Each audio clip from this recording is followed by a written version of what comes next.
What's up, everyone? Welcome back to the FCL podcast. Today, we have a special guest, Sam King of the Harvard Crimson, joining us after a big win at Syracuse. Sam is a 2020 Gilman graduate and an FCL athlete. We're excited for another great show today as college lacrosse moves into its final week of February and the first week of March. We will talk some big attack performances, inverts and big littles, and tryouts. I'm joined by my co-hosts, Stephen Rehfuss and Matt Dunn. Welcome to the show, guys. Today, we're going to run through some of our same segments. Stephen's going to kick us off with the 2-minute drill covering some prior past performances and games from this past weekend. We bring in, like you said, special guest Sam King, FCL athlete, attackman at Harvard. We'll then get to our parent and player perspective, talking about how parents and players can navigate the tryout process, playing time, and all of those things, just some thoughts from our perspective. From there, we'll get into GPUs, our segment covering games, players, and units that Stephen, Deemer, and I have found interesting from the prior weekend. We'll talk about some hot topics we're seeing in the game, as well as trends and breaking down zone offense, zone defense, some inverts, and then we'll look forward into next week, some exciting games we have coming up in the men's and women's games. Stephen, if you want to kick us off here with the 2-minute drill, you are up. Huge week this past weekend for college lacrosse on the men's side. We can start with that. I think it was a Tuesday or Wednesday game we discussed a little bit. Army beating Yale 14-3. Penn State took it to Navy 13-7. Harvard with a huge win in the Dome 15-14. Colgate dismantled Villanova 16-5. Ohio State with a huge statement win 14-5 over Virginia. Maryland continues to roll with a 13-9 win over Princeton. UNC and Hopkins, probably one of the best games of the weekend. UNC wins there 13-12. Notre Dame had a decently tight one with Georgetown winning 11-9. Duke, Michigan went to overtime. Andrew McAdory, the hero there. Duke wins 8-7.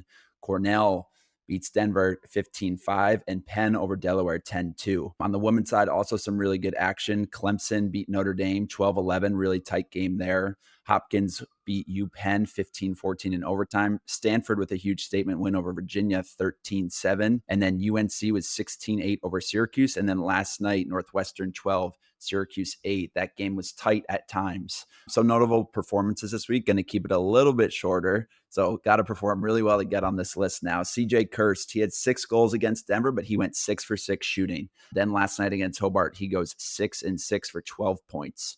Andrew McAdory was a hero for Duke, scored the game's final 3 goals in their overtime win over Michigan. Bobby Van Buren, he was highlighted on our Instagram account. He held McCabe Millen to 0 points. Great performance there from him. Dom Petramala, 6 goals versus UNC. Huge performance as he was back at Homewood. And then Johnny Mullen for Syracuse, even though they came away with a loss, he was 90% at the faceoff X. Is Bobby Van Buren the first defender to make the notable performances list? Wow, big stuff.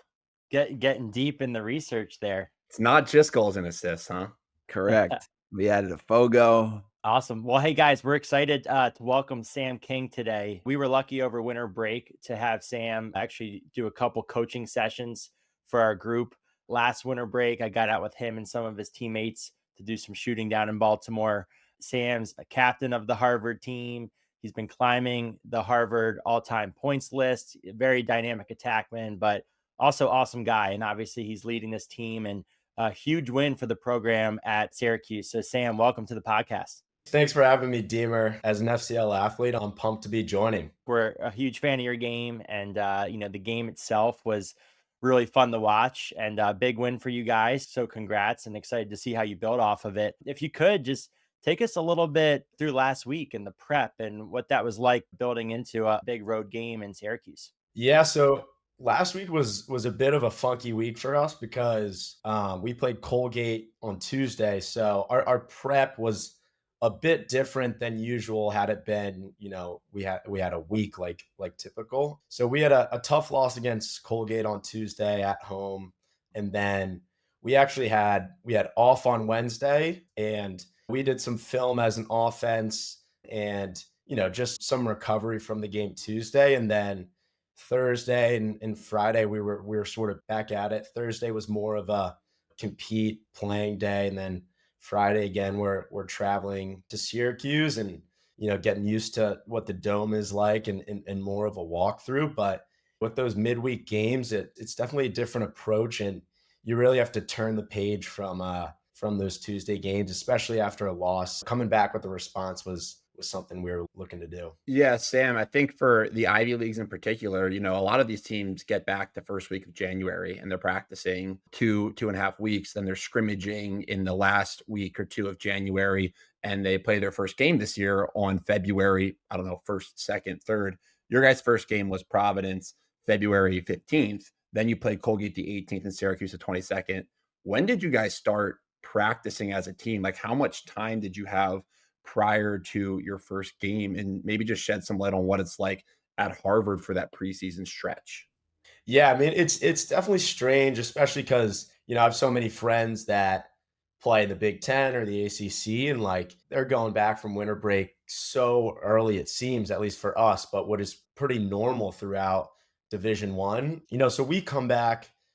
I think we came back around January 20th, and that first week is just captain's practice, and then we don't start till I think it was like January 27th, I want to say was our first day, and then right into a scrimmage on the first. So it's definitely like when we are practicing or whatever we're doing, we've got to be extremely focused because yeah, we just don't have as much time to prepare. I also think like that week of captain's practice is super important to like, the identity of the team we have each year and how much focus guys are given because it's just the players out there. So I think that's a really beneficial week for us. And it was a week this year that I thought we did really well. And there was great focus, great compete, great energy. It's definitely a little different than your typical preseason as an ACC or Big Ten school.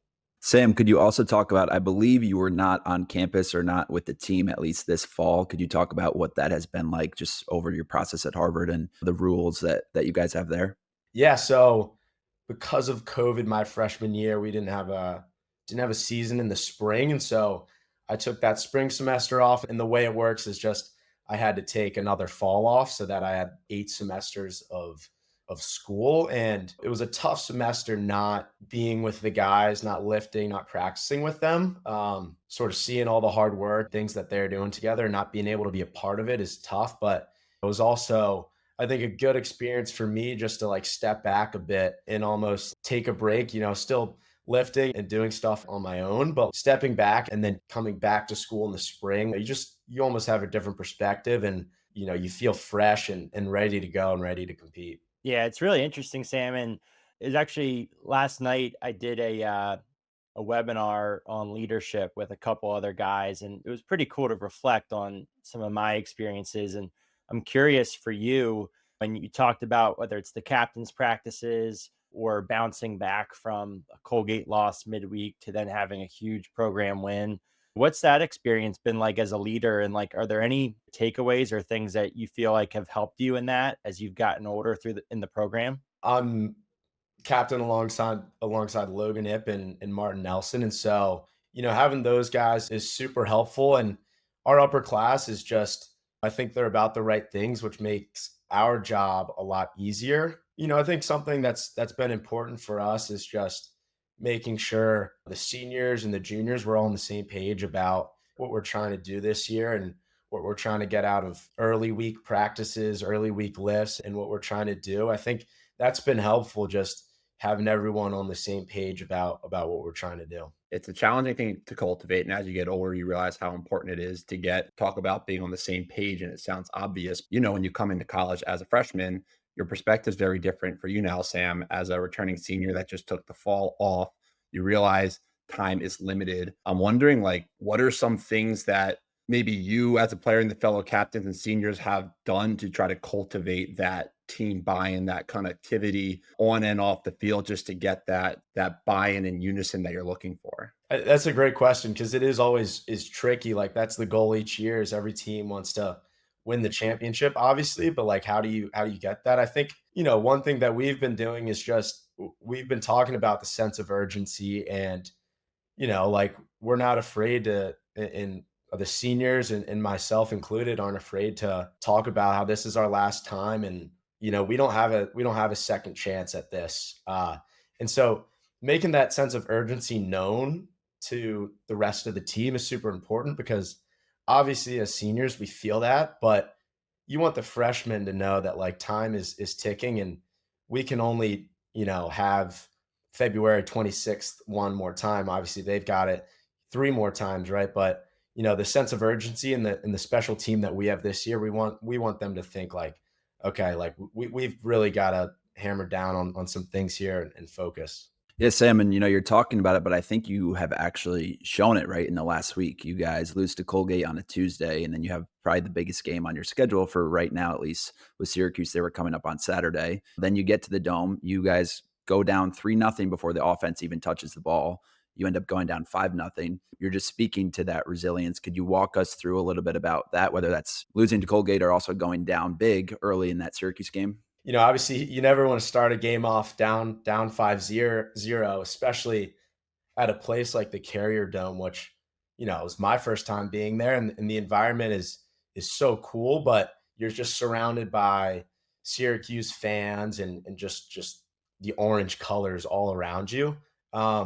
But for us, and I think offensively, and we talked about it all week, was just settling down and really just being ourselves. I think, you know, with the offensive group we have, we've got a close bond and we all believe in one another. Just from the first couple of possessions, we knew, we'll just settle down, be ourselves, and just one goal at a time. And that's sort of what we did. Yeah, Sam, one thing I'm curious too, like building off of that, it's been cool for us. Coach Hutchinson is a Loyola guy. You're obviously a Gilman guy. Matt and I, went there, and you're talking about that bond. To what you're able to share, how does Coach Hutchinson like instill some of that connectivity and belief in you guys, but also allow you guys to play in a way that can work off of each other, leverage each other's strengths, and move the ball well and have that confidence. Like, is there anything that sticks out to you there?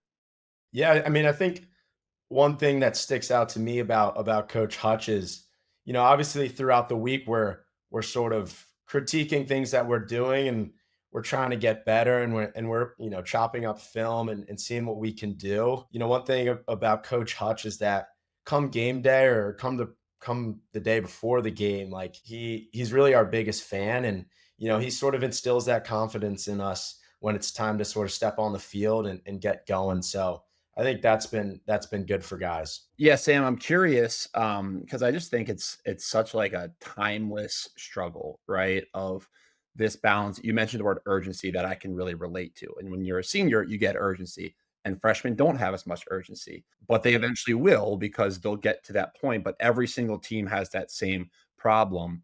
And I think a challenge is a way to like tastefully instill urgency without being like dictatorship, like, hey, being like freshman, you got to do this because they're not at the same spot a senior is.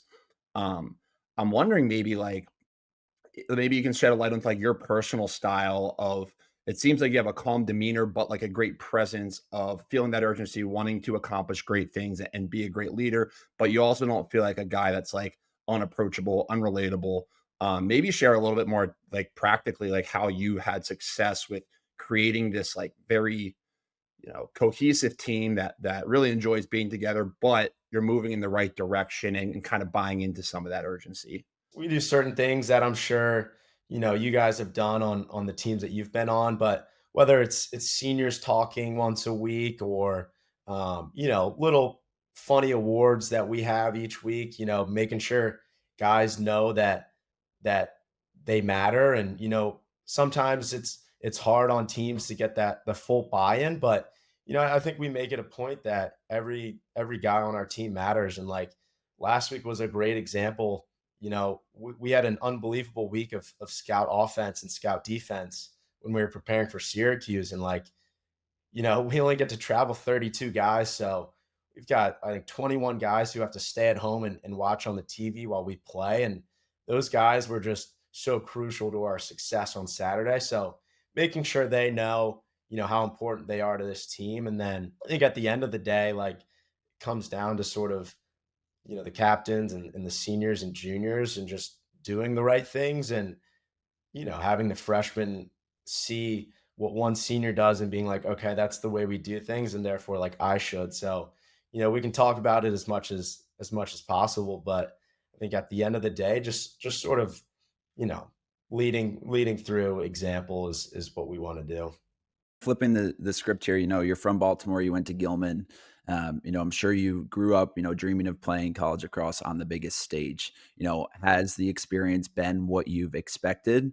What's been similar? What's been different? What would you even tell your younger self going through that process? Going to Gilman and playing in the MIA, you go against such good competition. Some of my best friends are, Jack Stews and Wallace Halper, Jack Witherspoon, these really great defenders. And so, guys I would go against every day in high school. And just, I think that confidence of knowing, you went against really good defenders that have done very well in college, like stepping on the field freshman year, I always thought like, okay, this isn't much different. So I think just, going to Gilman and playing in the MIA helped me a ton in the transition. And then obviously it's a shock going to college and just, schoolwork, the schedule, practices, lifts, and everything is a bit of a wake up call. But relying on some of your classmates and the guys you're going through it with definitely helps.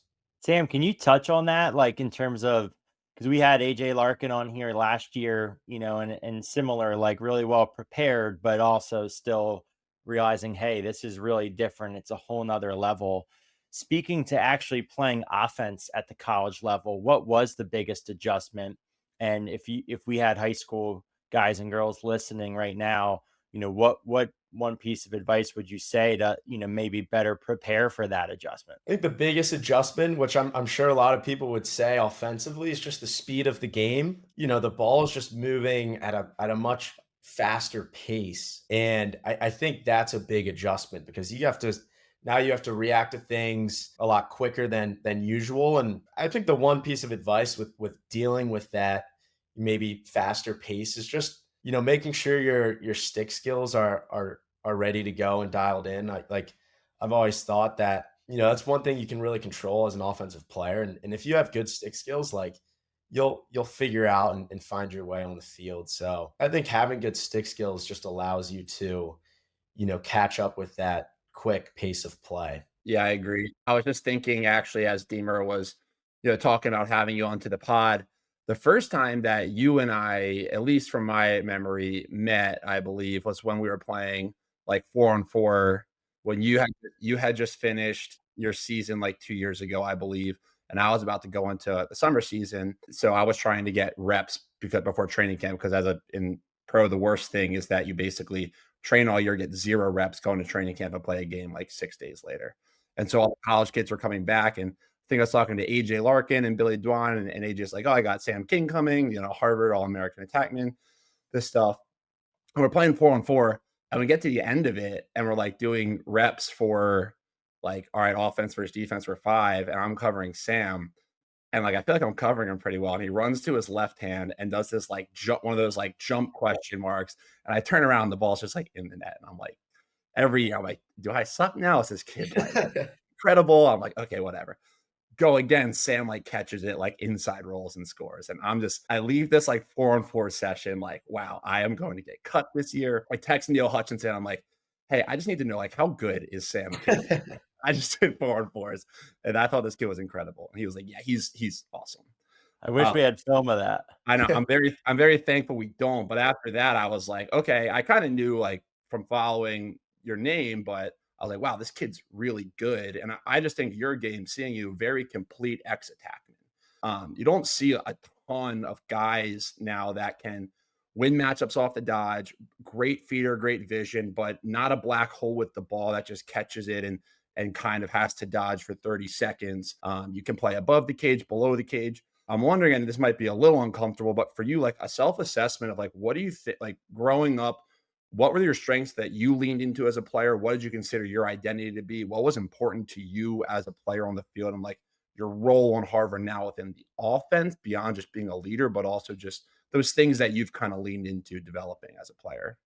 Growing up, especially through high school, I mean, even now I'm a smaller guy on the field, like typically the smallest. But in high school, I mean, I was like 5'4" or 120. Like that's what it says on my driver's license. So I was always really small. And like I think that mindset of like, okay, I'm not the most athletic, I'm not the biggest by any means. I'm not the fastest. Like being able to develop some of the skills that would allow me to be a better attackman. And so I think that's just like trying to work on being able to score, whether you're inside or being able to dodge and develop and get stronger and more physical. So I don't know. To me, each year, like I look at it as, there's just so much that I could really be doing better. And there's so many parts of my game that, I feel like I'm not quite good enough at yet. And so, being able to dodge from up top, being able to,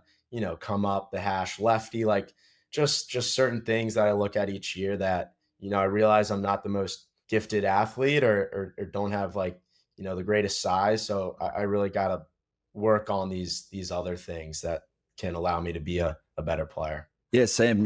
Watching the game last weekend, being in the dome for it, you didn't walk away from that game with 7 to 10 points, but I thought you made a massive impact in a lot of different ways, right? You're the number one guy on everyone's scouting report when they play you guys. I'm hyping you up a little bit here, but just different things that I noticed from you. Like one, Matt mentioned it, like you're not a black hole attackman. Like when the ball goes through you, you're totally fine to, move it to the next guy. If you dodge and draw someone, right, you move the ball. And I think that was super beneficial. It led to one goal inside, I think, from Botkiss, either in the third or the fourth. That really stood out to me. The other thing that stands out, you play in all different areas of the offense. Like you're at X, you can dodge from the high wing. You also start inside a lot, and you're in that mirror position. You have assists, you score on man up. I think, if people and young kids are to go out and like look for an attackman to model their game after, like you're doing almost everything.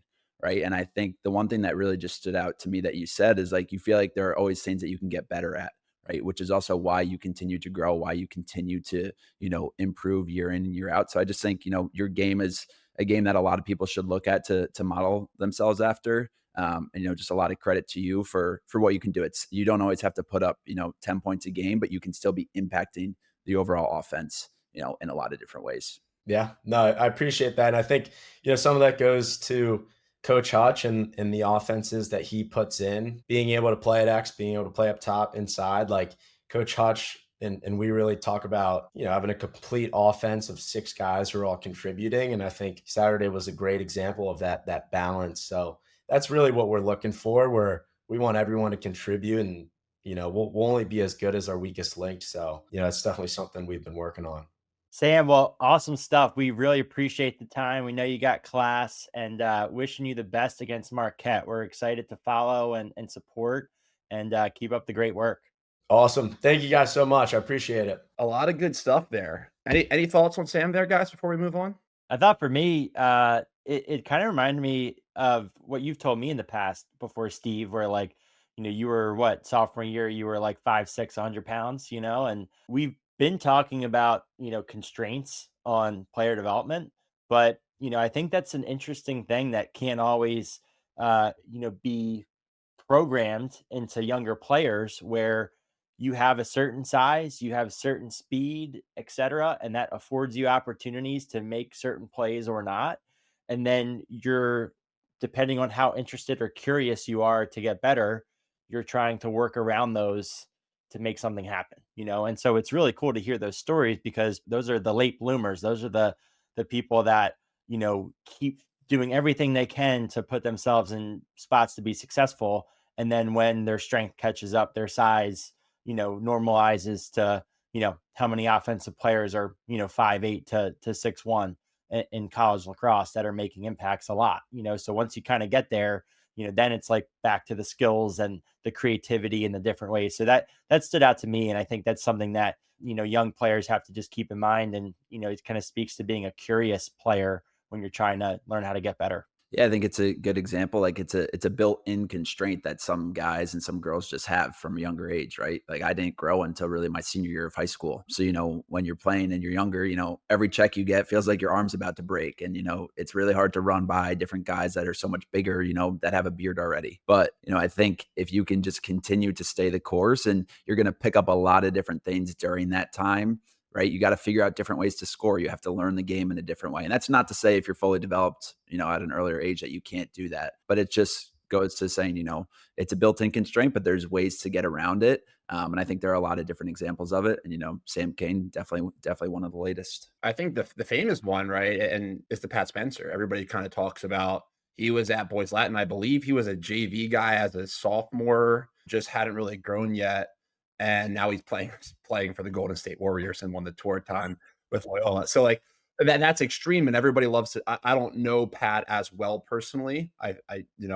But I've heard that story a number of times. And so I think just understanding like that stuff does happen. You can't control becoming like growing and becoming that athlete. But I always remember in basketball being like hearing about the guys that were small and played point guard growing up, and then they became 6'6", 6'7", 6'8", and they had great handles and were very fluid with the ball because they spent their whole youth kind of handling the ball. And so I think you hear that, and there's like these hidden advantages into like your disadvantage of maybe being smaller or whatever earlier on. All right, if we're ready, fellas, next segment here, we are moving up our parent and players perspective. And one thing we wanted to talk about, we wrote about in our weekly thought last week, was around tryout struggles, around playing time. We've been talking about that a little bit, but focusing more on the parent side here. We received a few notes from parents around just like their stories of how hard it was navigating their own child's tryout experience. A good friend of ours, their family kind of mentioned how their daughter got cut. She's now a Division I commit. She got cut from her high school team as a freshman, which, is a high bar for a lot of people, but a player that's really driven and wants to make that team, that can be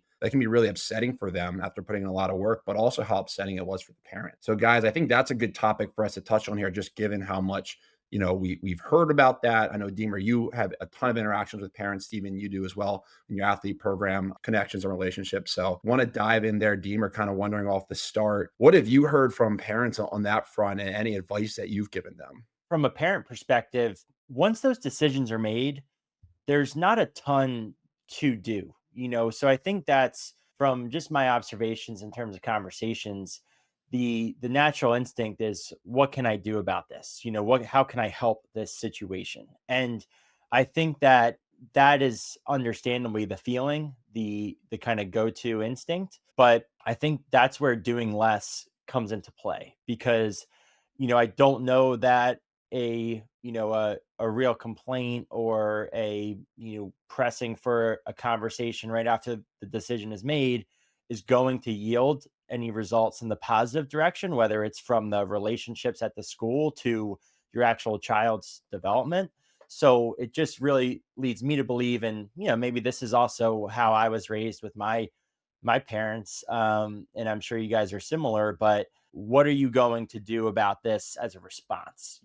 How are you going to support your son or daughter through these decisions? Try to keep picking them up, but also push them in a way to funnel the upset and the disappointment and the frustration to making it so obvious that the coach made a mistake. And it brings me back to what Kayla Trainer said on our podcast, where she was talking more about the decisions to play a player and forcing your coach to play you. Well, nothing would be better than 4 weeks in to the season, you're absolutely killing it as a response, and your coach is like, one, maybe I should pull this kid up, maybe it's to varsity, or two, you're like, hey, I made a mistake here, but this player clearly responded in such a way that benefited them. So that's really like where my thought and response goes immediately to. And then you have to let this thing play out a little bit over the spring. Yeah, Deemer, I think you're spot on. It follows a little bit of what we've been talking about in the previous weeks. What stands out to me is, first and foremost, if your kid gets cut, look, that's really, really hard. And it's hard to kind of, deal with. And I understand if people then want to go to the coach for a meeting, et cetera. Right. But once the dust settles on that, you do have to just, take a look in the mirror and figure out, what can I do better at? And I think it goes along the lines of, what bucket are you then going to fall into? Are you going to be in the camp of, the coach screwed me over, I can't believe this, and just be negative? Or are you just going to look internally, right, and flip the script and say, all right, what can I do from here to now, right? It's a long season. You were just mentioning it. If your tryouts are in February or even March, your high school season or whatever is going to go into May and June, right? There's a lot of time to get better. So it's doing whatever you can, right? Maybe you get bumped down to JV. All right, how am I going to be the absolute best player on JV and make it look like it's a mistake that I'm down here? Like, how am I going to stand out and make such a presence, have such an impact that things are going to change. Maybe not this spring, right? That maybe that won't happen, but for next spring, right? There's time. So I think, it's echoing similar stuff that we've talked about, but I think you're spot on with that. I think that's a great point, Stephen. I just want to take a second to try to shed a little bit of light onto maybe, the coach's perspective in this. Having been on the other side, like I've been on staffs at the high school level where we get some pretty crazy emails and notes, and it leads to trying to set appropriate boundaries with parents at times and players. And you always want to be open to having those conversations, but within the right parameters. One I like is we'll talk to you about your child's well-being and anything broader consideration. But as far as like playing time and team they're on, that's a conversation we'll have with the player themselves. I believe at the high school level, that's kind of the way it should be moving forward. Because in my opinion, thinking about my own journey, the value I've gotten through sports in my life is crazy thinking back. When I didn't always understand it at the time, but as a high school player, having to navigate some of these things yourself, they can be challenging, but you get some great lessons. I played basketball all through high school. Basketball, I was like solid at it, but I was freshman year, I made freshman. Sophomore year, I made JV. Junior year, I made, varsity, and senior year I played varsity. So I got cut from JV freshman year. I got cut from varsity sophomore year. Both times I kind of felt like I was on the fringe of, and was pretty bummed. And I think one thing looking back, my sophomore year when I got cut from varsity, I thought I was going to make it. I thought I was playing well. And the coach kind of gave me hey, we think you'll benefit more being a leader on JV, playing a lot, being their guy, and you'll be able to help us more next year than being a bench player on varsity. And naturally, I didn't like that because everybody wants to be on varsity. And I don't think I took it that well off the start. The first half of the season, I kind of was just a role player on JV. And the varsity coach called me in and was basically like, hey, we put you on JV so that you could be a leader on that team and you could be an impact player. You're just kind of fitting in there. That's like not what we want. And I didn't really realize that. And so I had to kind of go internal to think about that. And in hindsight, like I did get a lot out of that experience because it sucked. I was disappointed. I got called out on like not, stepping up to the challenge, and I learned a lesson. And so, for me, that's carried forward for a long time. And my parents, I don't even know as a kid how like my parents like would kind of give me advice. I don't know if they were having side conversations about like, is like not making a team. I just don't remember that. But I do remember having to have those conversations with the coaches myself, being disappointed, and the value I got out of that. Like at the end of the day, like how big of a deal is it for a sophomore to be on varsity or whatever? At the time, it feels like the biggest thing in the world. But looking back, to me, the bigger lesson was I actually got challenged as a 14, 15-year-old kid and had to speak to an adult and had to take feedback and be like, you know what, you're right. I am not taking this the right way. And internally handle it. So, I know a little long-winded, but for me as a player, like I think those lessons are invaluable. And so flipping the script a little bit on like, what are you really getting from sports? Like, man, you're getting challenged a little bit in a world where maybe you don't get challenged that much. Maybe you don't get negative feedback that much. Maybe you don't not get what you want that much when you're a 14, 15, 16, 17-year-old player. Well, for a lot of players, a lot of guys and girls, sports will give that to them. Matt, it's kind of interesting because I don't have a lot of regrets for my playing days, but one that does stand out to me comes from like a leadership perspective. And I haven't talked about it a ton, but I remember my junior year of college, I was so focused on myself from like an obsessive, like get better perspective that it wasn't coming from a selfish place, but it could be looked at maybe as selfish. And I was just so concerned with that. And Coach Caputo gave me really good advice on getting out of my own head by like helping other guys more and things like that. But where I think that translates to this conversation is like when you get put on JV, if you are one of those top players that should have belonged on varsity, that would have made an impact, that might have kept you on varsity, well, you should be showing that through your play. You also have a real opportunity to grow as a leader, because how can you convince other guys to buy in more? How can you bring in other people with you? If you're doing extra work, recruit a couple more to do extra work. And I think my regret sometimes comes at like a time where I really prided myself on all this extra shooting and extra work, but a lot of times it wasn't always with a lot of other people. I probably could have done more to cultivate that.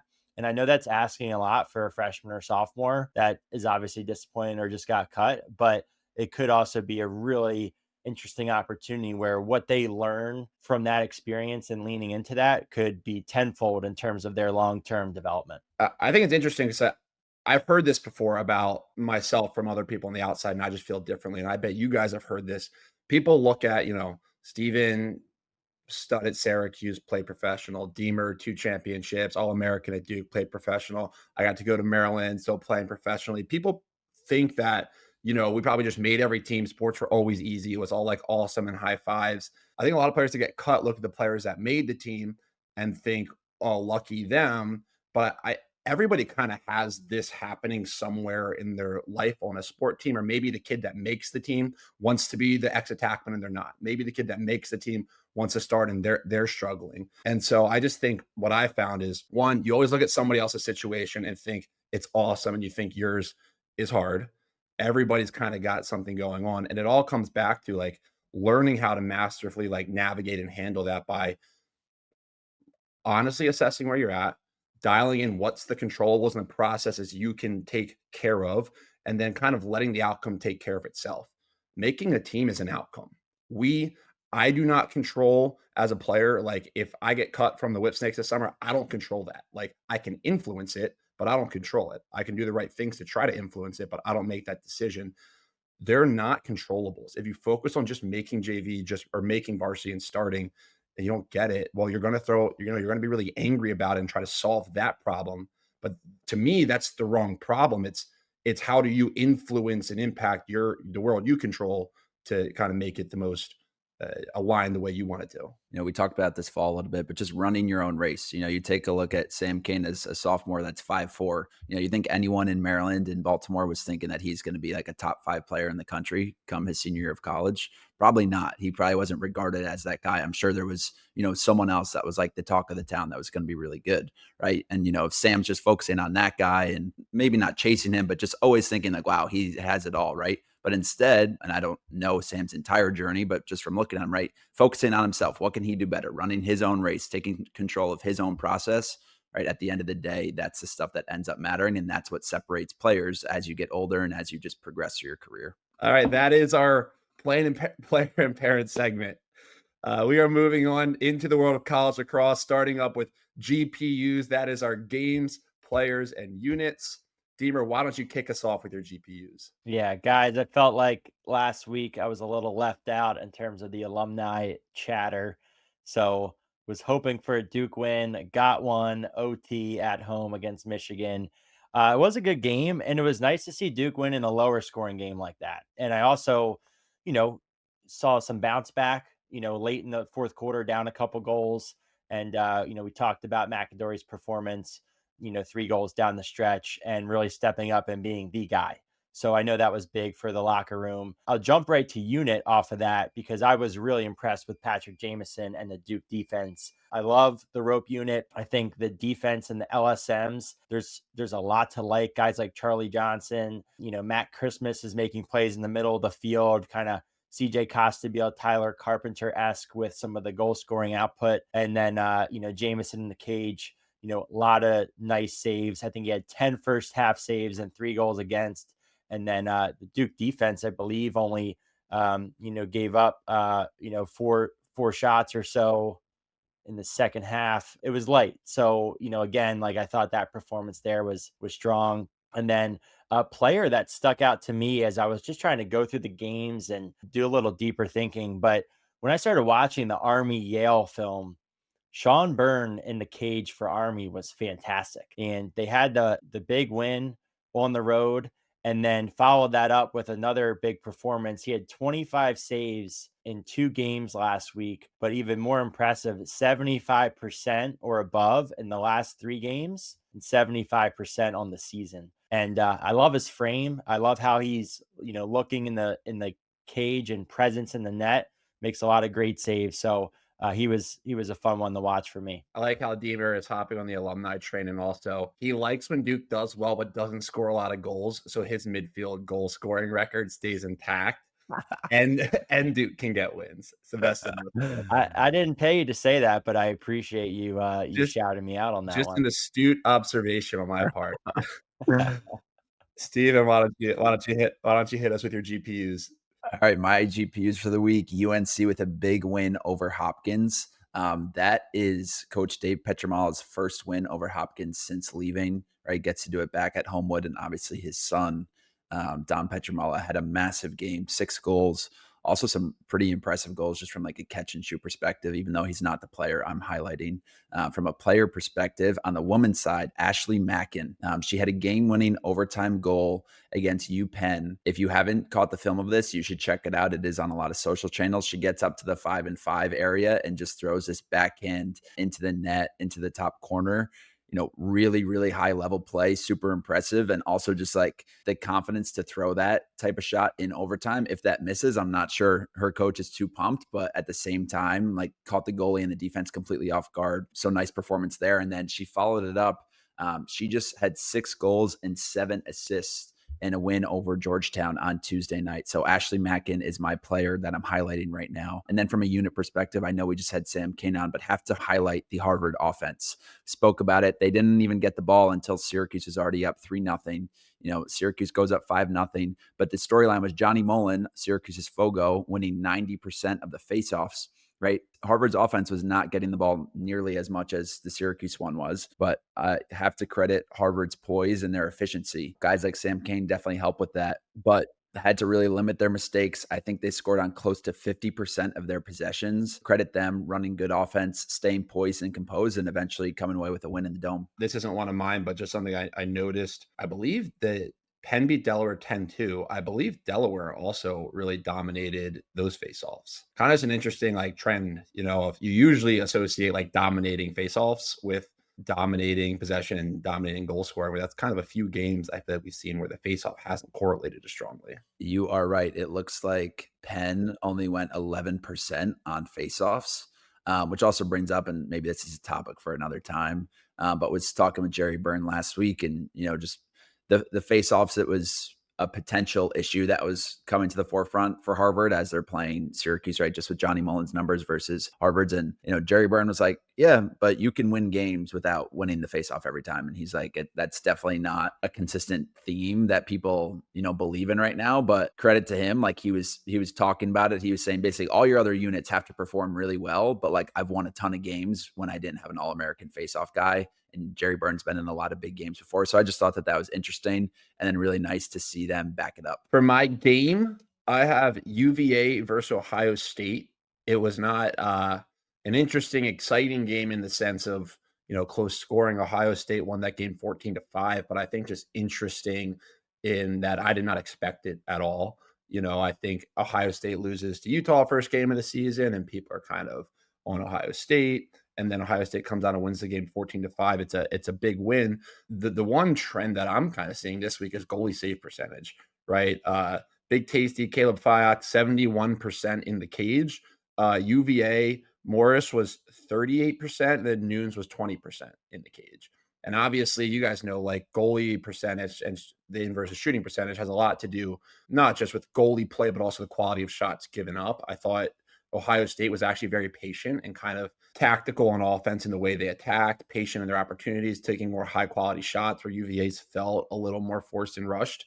Bobby Van Buren, obviously a guy that we know well and highlighted, I thought did a great job. So just an interesting game there, not reading too much into it. UVA sells a ton of talent. They could certainly flip the script. They have a big one against Hopkins this weekend, so that'll be a big tell for them. For player, I have Emmett Carroll, who is the goalie for Penn. He is 67% saves on the year. So Deemer only behind Sean Byrne so far early in the season save percentage, but he was 93% against Delaware.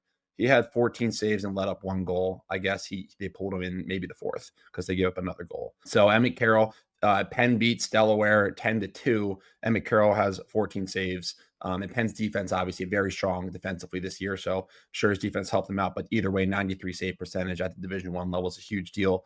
And for my unit, I have UNC attack. I'm doing the polar opposite of Deemer, where I am not doing any alumni connection, let alone I'm highlighting UNC's attack, which is a pretty crazy thing for anybody that knows me.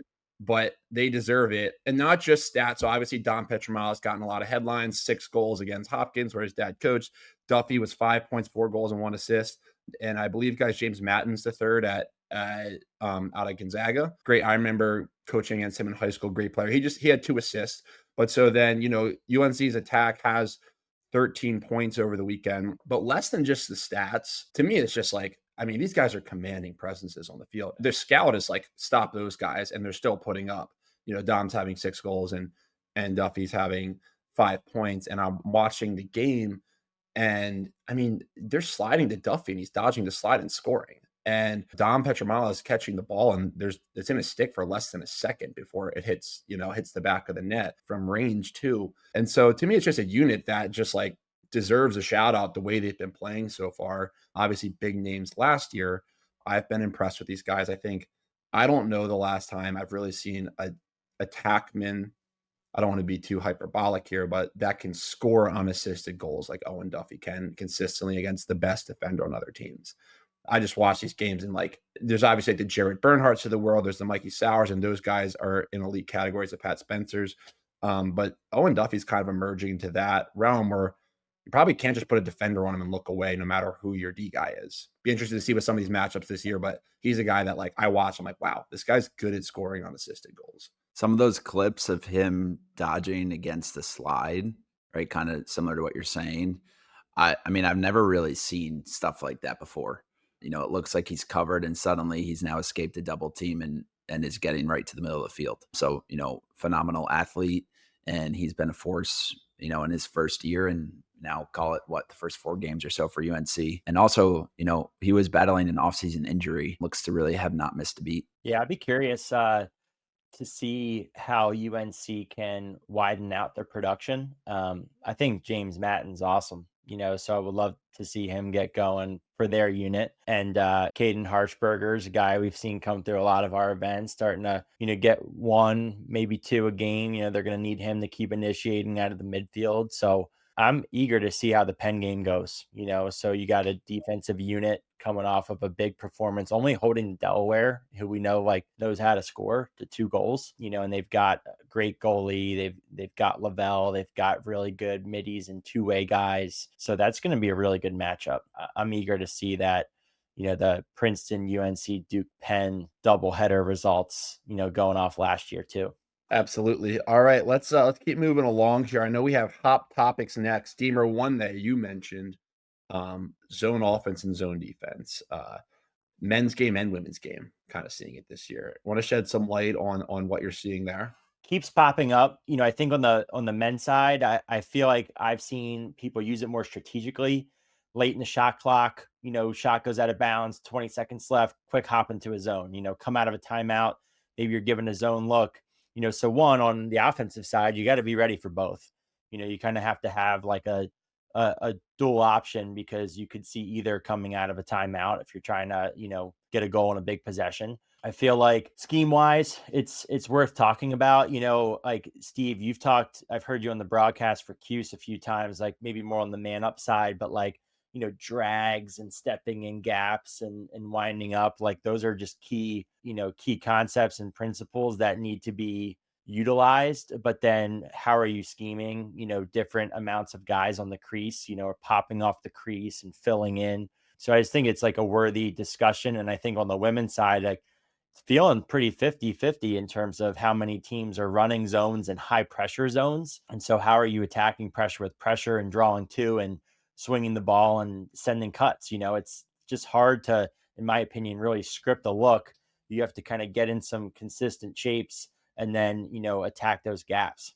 Yeah, I think now more than ever, right, you have to have a solid zone offense, because you're running the risk every week of going up against a defense that might switch into a zone. And as you're saying, they're using it schematically. So out of a timeout or with 20 seconds left on the shot clock, right, you pick that ball up off the end line, you might not be able to see it right away as an offensive player. It's like Syracuse this week, they did a really good job of disguising it. Like Figueres started out on Sam King. Sam King takes 3 steps, and now Figueres is sloughing back in. They're going into his zone. So that just burns some time. So I say you got to practice it, because you have to be able to get into it and execute it usually within 17 to 15 seconds or so. So that takes communication, obviously, from the defense once they get into it. That's super important, Matt, as you can talk to, just all being on the same page. But offensively, you got to communicate right away, whether you're the ball carrier or not. Talking schematically, we've seen a couple different things, and I've played a lot of zone offense just in my life. At Syracuse, a lot of it was centered around what you were talking about, those drags and, trying to fill those gaps. There wasn't a ton of movement, right? Just visualizing it as each defender is responsible for their one zone. So how can I get from, call it zone A to zone B? Am I getting past? What's the defense doing there? Are they staying with it? Are they not? And, if you're getting past, how do you fill that gap? How do you step in between zone A and B, make someone commit to you and then move the ball? Syracuse, we've also seen, I know I'm talking a lot about them, like they faced a zone against Towson and they decided to initiate more from up top with Luke Roa and almost like dodging the zone, which we've seen, Harvard did a really good job, Teddy Malone on that, high corner, dodging against the short stick in the zone, which is another option. So it's been interesting to see how that's evolved. But ultimately, it's going to come down to the players being able to recognize it, get into what they need to, and then, not panicking. I think that's the last piece of it. Like zone offense, you have to be poised. You have to be under control. Like it's a much more methodical process. So even if you are dodging it, right, you got to make sure that you're dodging at the right time, at the right space, that, the 5 guys off ball are also in their correct positions as well. Yeah, and I think defensively and in general, zone's a tactic. Some coaches philosophically don't like zone, and some love zone, and some say we should mix in zone. I think more fall into the middle, and a good amount of the top D1 programs kind of stay away from it. But it's a tool, and for the reasons you guys say, depending on your personnel, depending on who you're playing against, depending on what your strengths are that year, zone can give you a nice look that can kill clock out of a timeout, can kill clock, after a man down possession. And defensively, like really, it's the same. I think zone is the art of zone. Defensively and offensively are the same. You can draw up like X and O's, this is our zone, X's and O's is our zone offense, but there's so much feeling space and kind of bluffing guys out of things and covering two and playing lanes. And so, you run your zone offense, but really it's the principles of play that matter. Like, can you draw guys in the zone to you? Can you get 2 on the ball and then beat it with ball movement to the backside where now, now that zone is weaker?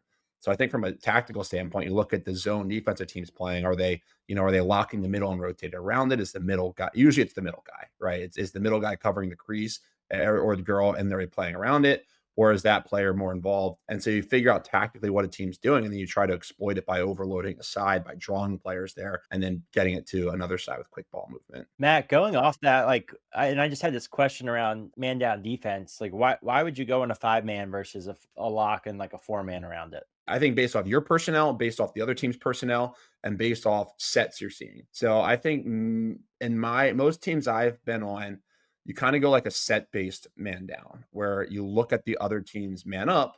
And sometimes if you go on a 5-man and they have a single behind, it can be a little awkward because your 5-man might have 2 bases. So now you're outnumbered there. And you can play a 5-man against a single behind. But we've done a number of like hybrids. So if a team starts in a 2-3-1 counting from the top, 1 behind, or a 1-4-1 where there's 1 behind, maybe you start in more of a 4-man set where you match up 1 behind, 2 wings, lock the crease. And if they cycle into a 5-man, now they have 2 on the base, or they're 3-3. A 5-man kind of matches up nicely with that, where you can kind of share the crease depending on where the ball is. I like hybrids. You want to be even where the ball is. So if the ball is up top and there's 3 offensive players up top, you might have 3 guys up top and 2 on the base sharing those low guys. When the ball hits X, you might lock a guy to the crease and double up on the base against a 3-man and play 3-on-2 across the top. So that becomes a little bit of a hybrid look. When the ball hits X, you're almost in a 4-man, and then you cycle back into a 5-man when it's up top. So I think you're just solving for like, how do you appropriately cover the dangerous guys and not leave the crease open? Because when you 5-man purely, you're soft in the middle. When you 4-man, you're covering the middle tightly, but now these lanes can get really open. So I think you watch college lacrosse, you'll see teams run pure 4-man. You'll see teams run only 5-men, and you'll see teams run hybrids, and they'll run different variations of 5-men. So personnel, coaching philosophy, who you're playing against are all good reasons to consider different ones. Yeah, it makes sense. I mean, it's interesting to think about, honestly, even watching a lot of the Cuse man up, and seeing like how effectively they get the wall pass. Well, if that's, you're playing that consistently against a 5-man and like a 3-3, they're going to have those looks to look it inside and then kick it out. When you play a 5-man, you're like not hard covering the crease, so you're check ready. So they throw the ball inside, and guys are like collapsing on the crease,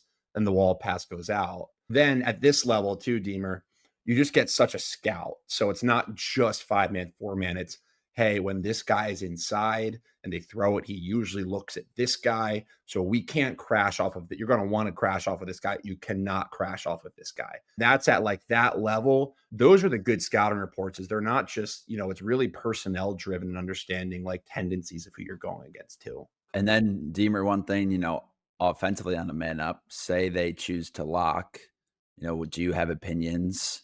Because I know I kind of do, on what you do with the guy that's locked. I mean, that's a good question. I mean, I think even for me, like I'd probably do better drawing it out and looking at it. I don't know. It's something that I'd have to brainstorm more on, honestly. Like I feel like you could use that guy in some different ways to create some like seal slip looks. That's one look that I have loved.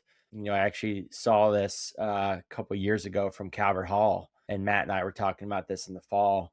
If you get 2 on the base below goal line and you've got 4 across and you're working like seal slips across the top and moving the ball back and forth, you're effectively using that lock guy to create an opening, because a team's not going to like switch and get out on a shooter. So I feel like there's ways to utilize that could create some good looks and play games with the rotation.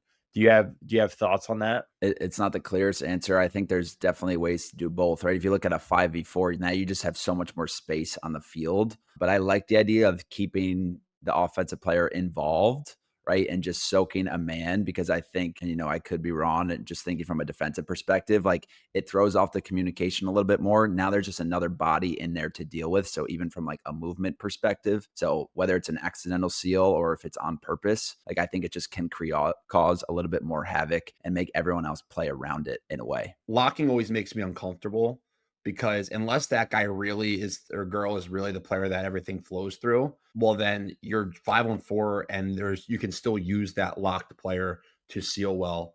Yeah, Deemer, the one you're talking about, the one Calvert Hall did, the 2 men behind, the 4-on-3 up top, gets tricky because now you're trying to lock, but everything's a seal slip. So if you don't switch it, you're kind of out of the lock at that point. I don't like, and I just offensively, this goes for me for even up situations too. Like I don't love typically removing your best player in a lock situation and just leaving them out of the play. I'd rather come up with ways to utilize what's probably your best / slickest / highest IQ player, that's a goal scorer or a feeder, in ways to get them open and get them opportunities. That goes again for settled 6-on-6 or women 7v7. Like I want that person setting picks. I want trying to create switch opportunities. I'm not a fan of personally removing that person from the equation and just because they're locked, letting the defense do their thing, because that's their game plan. I completely agree. I think that's the worst thing you can do, is bring him out to the side. Because if I'm coaching, I'm saying, hey, if he goes out of the box, well, then you come back in. And now we're 5-on-5. And then he comes in, then we're going to lock him again. So now you're in this like weird in between, versus like if you bring that guy to the crease, now there's like decisions to be made of like, if you seal, does that lock player switch? Now they have to make decisions. Anytime you make a defense or a team make more decisions and communicate more, you're opening up a world of opportunities for errors and for openings as an offense. One counter argument to that, and then we can move on. Just seeing from this weekend, Syracuse started the game by keeping their Fogo out there and just removing him off to the side and playing 5v5. And they found a ton of success with that early. But I think you have to, especially speaking to the women's game, Deemer, with face guards. And I know you did a good thing on Jackie Wollick last year, I believe, from Notre Dame, getting that player involved. I do think you want to do that more times than not.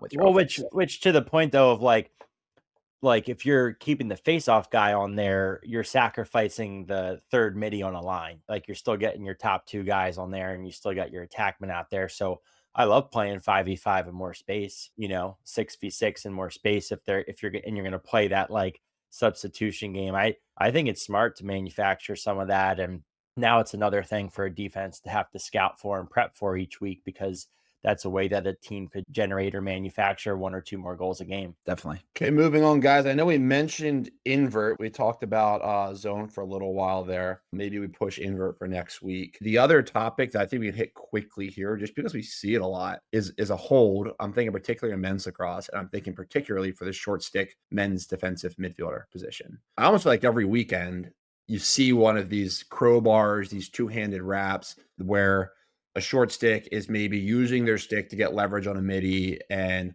hooking them and then driving and popping them. And it seems like there's not a perfect, obviously Instagram comments are raised. That's not a hold. That's a hold. Let the guys play. Everybody wants to see this. PLL is a different story. Everybody in the professional league, holds and moving picks and all that are very different than college. At the collegiate level, I'm wondering if you guys have specific thoughts when you see a midi dodging against a short stick. Where do you draw the line on that looks like it's a hold or that looks like it's a great use of your stick and leverage? To be honest, I think it's such a gray area. I think it changes so much game to game. I think it changes so much like D mid to D mid. I don't have the clearest answer. Like I played with Zach Goodrich on the Cannons and going against him in practice, I was like, I feel like I'm being held like by his stick the entire time, but it's completely legal. Like he's just so good at it and he's so strong with it. And I'm not giving a clear answer here. I'm aware of that. I don't have like a problem per se or really a ton of thought around what constitute as a hold or not. If that defender, if that D midi is able to get themselves in your hands or use the head of their stick to, really create an impact, like it's on you as the offensive player to get free from it. Right. So, someone like Zach Goodrich, I was like, I do not want to get in his hands by any means. Like, I want to get in, get out, get in, get out. So they have a short stick. It's your job as an offensive player to not end up in that situation, right? If you have a defender, a short stick D midi that's really good at that, I'm all for it being allowed. You just have to then figure it out, right? Don't run in a line with them down the alley. They're going to get that leverage on you and they're going to win there. Yeah, I mean, I view the crowbar as a really strategic move. I don't view it as a hold. I also don't view it as a hold because I think when you dig in, what it does, especially a lot of times an offensive player will release their bottom hand. And now the defender is like in their rib cage area and you're like lifting up your arm and now you're just exposed for like a jam, And so to me, like that is just I think a really creative thing that's really come out the last couple of years. Like I think the Villanova D middies have always done a really good job with that. I know Coach Miller, loves that. And so you're just seeing that more widely used. I like that. I think for the deep wraps, the two-handed wraps, I would just say like where you draw the line is it like a deep wrap and then hold versus like, is it a deep wrap, throw the check and then kind of release back into more of a defensive position? That's, I think, where like if you're really holding someone back from like continuing to gain ground and like stop their movement while you're in that position, that's where I would say like that feels like the more natural hold call. Yeah, I agree. And I think at the high school and younger level, that this is going to be called very differently, especially at each state or area you are in. So we're going to talk college here, but I agree that like you need to be able to use your stick and hands to impede dodger movement. That's like kind of, I think the hold, illegally grabbing or holding, restricting another player's movement or their cross. But as long as your feet are moving with it, it's kind of like that snapshot moment, in my opinion, where like guy dodges and you're moving with them. You kind of hook them, pull and push for the crowbar or extend your hands and wrap on the contact, but then they bounce when you keep your feet moving and you're not like sticking and pulling the guy back. To me, that's like the difference. And so I think, I think the answer is there is gray area around this. I think refs have kind of make the call on how egregious does it look, how smooth does it look, how far did the guy reach and how hard did they pull him back? I don't know. It just seems like that's one of those things you watch. There's a little bit lack of consistency there. I love it. I think it's awesome. I think as a short stick, you need to be able to use your leverage in your stick to an extension outside of your feet. Especially with how good offensive players are getting and like how good they're at picking now and how good at switching matchups and how good these guys are at dodging. I think it's a tool that short sticks kind of need to have, but like as a quick extension off of like a fundamental base, not reaching, pulling, grabbing, and stopping your feet. Yeah, I think that's well said. I think especially, look, the offensive game has continued to progress. Defense needs to be allowed to innovate and keep up to speed with that too. I think it's, fair game for me, yeah, unfortunately, like you're going to have some conferences or refs that make those calls in the other way and they could be more 50-50 calls. But I think luckily right now, like I haven't heard as many people complaining about rules on lacrosse Twitter as I feel like we usually do. And so I think right now that means we're in a pretty good spot, 3 weeks into the season. We're only in February. Yeah, maybe they just haven't seen as many games. So we'll see once they get on ESPN and it becomes. Oh, here we go. All right. All right, Stephen, let's move on here. Looking ahead, notable games coming up. Yeah, so we got a big weekend here starting on Friday. So we have this ACC Ivy League matchup, which is pretty cool with Duke, UNC, Penn, and Princeton. They did this last year. So on Friday night, Penn is at UNC and Princeton is at Duke. And then on Sunday, you're going to have Penn at Duke, Princeton at UNC. Last year, that Friday game was major upsets on both sides. Well, at the time, it felt like that with the Penn win over Duke, felt like a huge upset. And then Princeton had a good win over UNC. I don't think that was viewed necessarily as an upset. But then the two ACC programs won on Sunday. So really looking forward to that one. And a nice kind of, I think smart idea by the two coaching staffs. Like you get to play really high caliber competition on a Friday, Sunday, right? Mimicking, an ACC tournament, an Ivy League tournament, Big Ten tournament, and obviously then the Final Four. So I really like that style. Credit to those teams and coaches. You're taking a big risk there too. You could go 0-2 easily this weekend. So I just love that. And then UVA is at Hopkins. UVA, a lot of question marks on them right now and what that's going to look like. And then huge game, 1 p.m. ACC Network. I believe this is at a neutral site, Notre Dame against Maryland. So a rematch of last year's national championship game. Two of the most consistent programs, probably the two best programs of the past 3 years or so. Really looking forward to this one. And then one thing I did just want to touch on too, it's getting a little early for bracketology stuff, but all these games do really matter. Right after Harvard beat Syracuse, I had a lot of texts being like, this isn't good come tournament time. Like you got to protect your conference. Quint Kesnick did write in his Lacrosse All-Stars blog from last week, just at where, each conference is right now. Right now, the ACC is 15-4, the Big Ten is 21-7, and the Ivy is 10-8. So I think just important stuff to monitor as we move forward here. I forgot, we haven't come up with nicknames yet. I think we started the debate last year, but in-house bracketologist is definitely in the lead for me, for you, Steve. But I'm excited. It's a lot of good games. They and also, interesting to note too, they switched the matchups in that ACC combo. So Penn played Duke on the Friday night. Duke really struggled to clear in that game last year. So they'll get them on Sunday, but that's obviously going to be top of mind and a focus. And then, Princeton, again, another year, really dynamic attack. That's going to be a really fun battle. And then UNC, that's going to be fun to see. Like we kind of talked about earlier, the Penn defense against, those really two dynamic players on the offensive side, for UNC. So those are some great games. Excluding conference tournaments and obviously NCAA, this might be the weekend. This is a great slate of games. I love this. I love this Friday, Sunday thing between ACC, Ivy. I think it's awesome. And then you also layer in UVA Hopkins has kind of turned into one of those games now that, Hopkins has been a very solid program the last few years. UVA kind of getting back on track. And then the Maryland Notre Dame game, obviously the last 3 or 4 years has become huge. And so I think this is the weekend. A hard one for me is, Notre Dame versus Maryland. I'm intrigued. I just haven't, obviously Notre Dame beats Georgetown by 2. Notre Dame notoriously starts a little later. They kind of play a lighter slate early. So I just haven't gotten a feel for this Notre Dame team as much. Obviously, a lot of returners. We know they have great players defensively. We know they have great players offensively. I just haven't gotten a feel for how good is this Notre Dame team compared to last year's team. Yeah, from what I've seen, from a Notre Dame perspective, Chris Kavanaugh, I just think, and obviously he's played in all the big games. He's just had such a phenomenal career. He just looks like head and shoulders. You could put CJ Kurse up there with him as well. The maturity and the poise that he plays with. Did you guys see his dodge against Georgetown where he comes up the side, he gets tripped up, he somehow keeps the ball, lands on his feet, makes a play out of it. Doesn't look stressed, doesn't look rushed, has just off to a great start.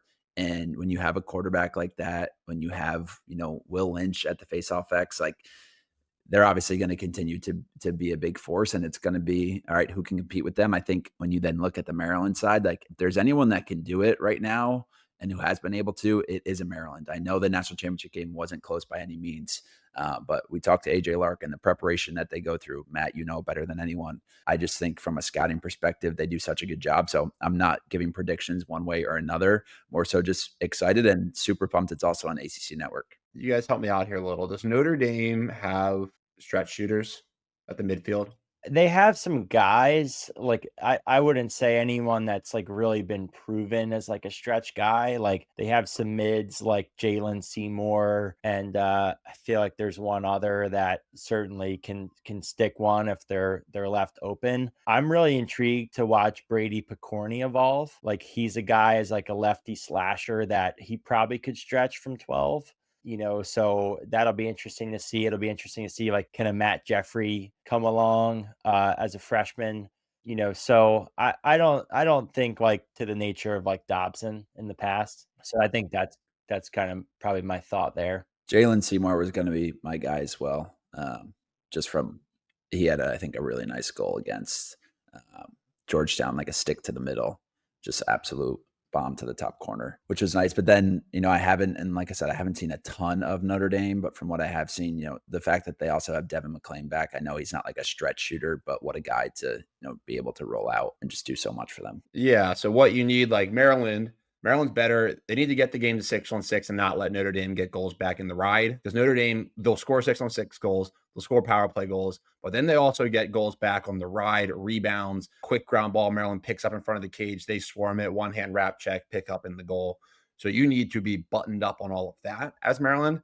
And then it's going to come down to just covering the ball, really. Like, they're going to set picks for Chris Kavanaugh. So can Maryland kind of neutralize that matchup to the extent that they don't need to show and slide to it? Because if you do, the inside opens up. They do a lot of like that adjacent wing show to anything from X, but they're going to keep the inside buttoned up and then rely on short sticks just to keep guys win enough of a matchup so that the slides they make are not like stretching people out. Because Notre Dame's also a team where you get in those spin cycles.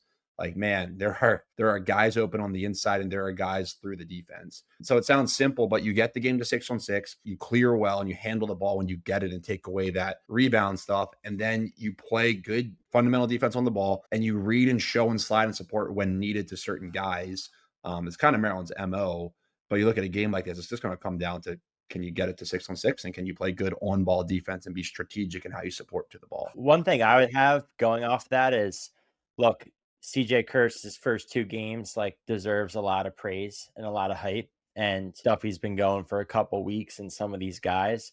But if I'm a lot of teams, I'm honestly pretty scared of Chris Kavanaugh. And I'll tell you why. I think one, and again, like, I have huge mutual respect, with Pat Cav. I think Chris is more athletic. I think Chris is stronger and just a little more explosive. And I think Chris could be the best of all 3 of them. And I would just say that to where watching him explode off the goal line pick for a shot up the hash, the one you talked about, Steve, like, he feels like just a tougher, like, dynamic cover that I think it'll just be very interesting to see how these big games go. And I say that, maybe the athleticism gap is not that big, but also Pat was dealing with injuries the last couple of years too. So it just will be interesting to see Chris as QB1. And I think he has a really good pop in his step, and he's strong, and he's got that leverage game, like almost a little more like Matt did, but as a righty. So I just think it'll be interesting to see, because I think he could, quickly elevate himself into that, most dynamic player conversation. Chris Kavanaugh has also only lost 7 games in his Notre Dame career, and 4 of those losses were in his first 6 games his freshman year. So it's only been 3 since then, right? So just if you think about that, incredibly impressive, just for, obviously it's not all Chris Kavanaugh, but they're just used to winning. That sounds like a Gary Gate at like Syracuse. I think we're good to wrap here. We're excited to keep watching these games. We appreciate you guys listening and tuning in. As you have thoughts or feedback, please let us know. Otherwise, we'll look to see how these matchups go, other trends, storylines, things that evolve, and really enjoyed the time we spent with Sam King earlier in the podcast. So feels like having some player guests on is a thing that we'll look to continue going forward. So be on the lookout for our weekly thought coming out every Friday. And thanks for the time, guys. All right, thanks. See you guys.